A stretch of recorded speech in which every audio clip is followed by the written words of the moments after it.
The royal courtyard of the palace shimmered under the golden sun.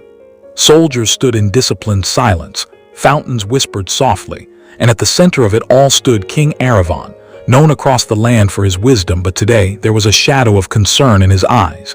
It had been weeks since he received the gift, two magnificent hawks.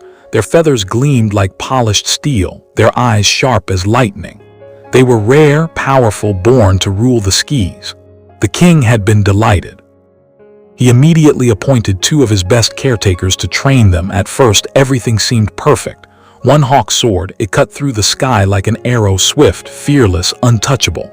Every time it flew, the court would stop and watch in awe, but the second hawk, it never moved. It sat on the same branch of an old tree inside the royal garden, day after day, motionless, silent. Watching the world go by, the king frowned. "Why doesn't it fly?" he asked.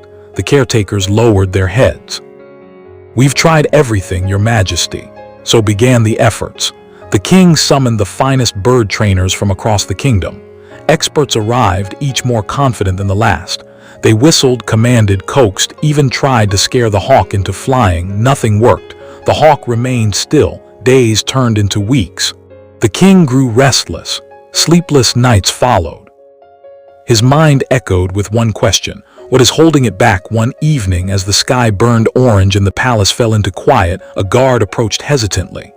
"King, there is a farmer at the gates. He says he can make the hawk fly." The court burst into murmurs. "A farmer?" one minister scoffed. What could he possibly know? But the king raised his hand. "Him try." Next morning, the farmer entered the royal garden. He was simple, dusty clothes, calm eyes, no signs of fear.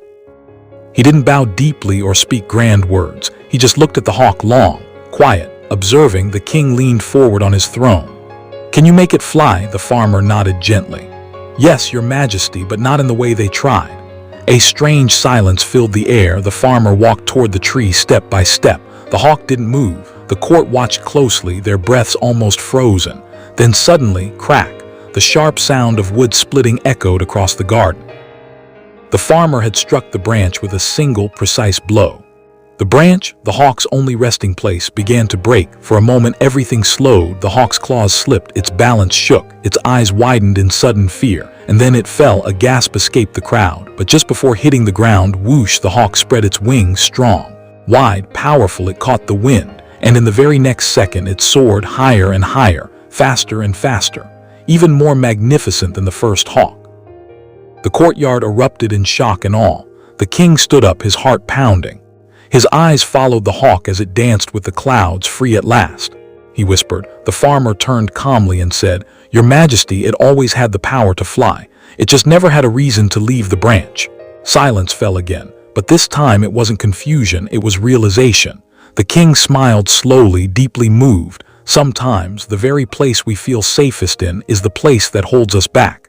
And sometimes it takes losing that comfort to discover our true strength. As the hawk disappeared into the endless sky, the king finally understood. Growth begins where comfort ends.